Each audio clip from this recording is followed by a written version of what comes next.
Hello everyone, welcome to my channel, to our new video. কেমন আছো তোমরা সবাই? আশা করছি সবাই খুব ভালো আছো।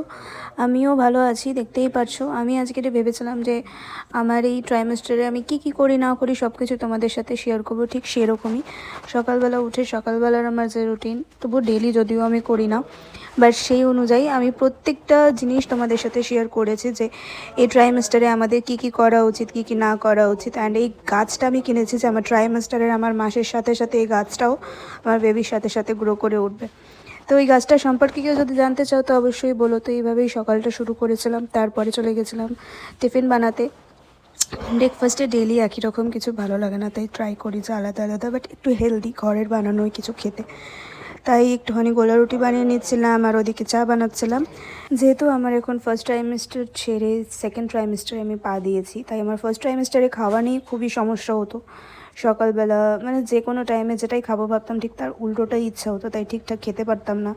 Healthy food basically fast food বেশি ভালো লাগতো খেতে, তাই এখন চেষ্টা করি বেশি করে হেলদি ফুড খাওয়ার।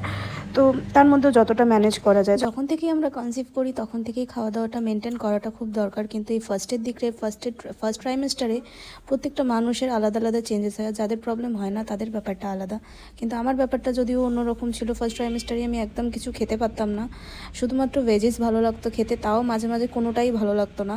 ভমিটিং হতো না, বাট এই ধরনের সমস্যাগুলো হতো। তাই এই টাইমেও ভেজিটেবলসই বেশি ভালো লাগে। তার মধ্যে আমাদের বাড়ির এক রিলেটিভ মানে আমার এক জ্যাঠা শ্বশুর মারা গেছে, যার কারণে আমাদের এখনও ভেজিসই খেতে হচ্ছে। এই টাইমটা কিন্তু খাওয়া দাওয়ার ধ্যানটা দেওয়া খুবই দরকার, অ্যান্ড প্রপার রেস্ট।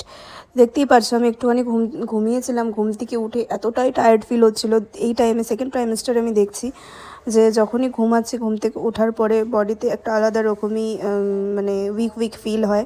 দেন তারপরে উঠে মনে হয় কি কিছু একটা খাই, তো খাওয়ার সময়তে একটু ডিস্টারবেন্স ফিল হয় যদিও, কিন্তু এই টাইমে নিজের ভাবনা বাদ দিয়ে নিজের বেবির গ্রোথ ডেভেলপমেন্ট এই সব কিছু ভেবে ঠিকঠাকই খাওয়ার দাওয়ার খাওয়াটা একদমই দরকার। যার কারণে আমি আজকে আমার ফুড রিলেটেড ভিডিও বেশি শেয়ার করলাম তোমাদের সাথে। তো তোমরা জানিও যে আমার যদি এর মধ্যে কিছু অ্যাড করার দরকার বা তোমরা এর মধ্যে কি করো না করো, অ্যান্ড অ্যাট দ্য লাস্ট আমি নাইটে কি করি সেটা।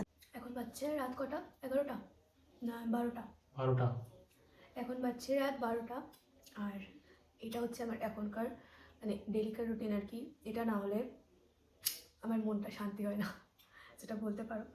তো এটাই হচ্ছে আমার ডিনারের তোমার বেবি খায় মানে রাত 12টার সময় কি খায় বলো? Sweet dessert. এটাতে আমিও খুশি হই, আমার বেবিও খুশি হয়। তো তার জন্য ক্যামেরার ওই পাশে যিনি আছেন তিনি সবসময় চেষ্টা করেন যে আমার জন্য এটা নিয়ে আসার। তো এটা আমাকে খেতেই হবে, না খেলে আমার মনটা শান্তি হবে না, নাহলে আমার মাথা গরম হয়ে যাবে অ্যাকচুয়ালি।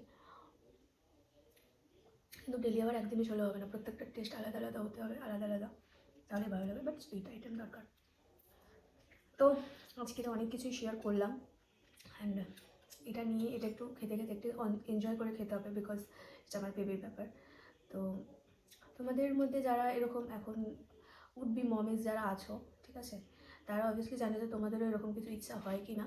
এবং যারা মা হতে চলেছো তারা আগে থাকতে বি প্রিপেয়ার্ড যে যারা খাও না উল্টোপাল্টা টাইমেই সব কিছু করতে হবে, উল্টোপাল্টা টাইমেই সব কিছু খেতে হবে। এরকমই হয়ে যাবে শরীরটা, এরকমই হয়ে যাবে মনটা। অ্যান্ড যারা আগে মা হয়ে গেছো তারা তো অবভিয়াসলি জানো যে কী হয় না হয়। তো সব কিছু মিলিয়ে ঝুলিয়ে আমি আমার লাইফস্টাইলটা তোমাদের কাছে শেয়ার করছি। ডেলি পারছি না আমার শরীরের কন্ডিশন অনুযায়ী, তো যেটুকুনি পারছি তোমাদের কাছে শেয়ার করছি। তোমরা অবভিয়াসলি ভালোবাসা দিও, অ্যান্ড কেমন লাগছে অবভিয়াসলি জানিও। আর তোমাদের যদি কোনো কোয়ারি থাকে অবভিয়াসলি কমেন্ট সেকশনে জানিও, ভালো খারাপ সব কিছুই জানিও। আমি অবভিয়াসলি তোমাদের পাশে থাকবো। অ্যান্ড ভালো লাগলে like comment share and subscribe করতে ভুলো না। তো টাটা, আজকের ভিডিও এতটুকুই।